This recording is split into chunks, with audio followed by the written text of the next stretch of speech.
a Namibian official has lauded China's support in the advancement of educational infrastructure within the country, expressing a strong desire to further deepen bilateral ties in the educational sector. In an interview with Xinhua, Sanet Steenkamp, Executive Director of the Ministry of Education, Arts and Culture, highlighted the significant impact of the Chinese government's assistance in the construction of 4 rural schools in the northern region. She said this support is expected to positively affect local communities by reducing school dropouts and improving the quality of education in remote rural areas.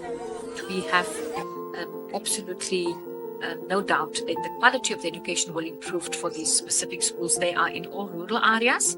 And of course, the lives of 1,114 children will be affected, all for the betterment of their education.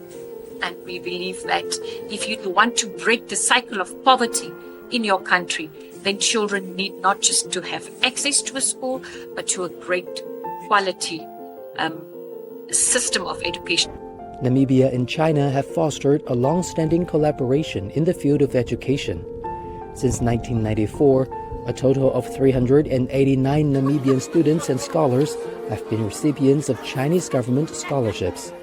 The Confucius Institute at the University of Namibia has trained over 7,000 Chinese language learners since it was established in 2013.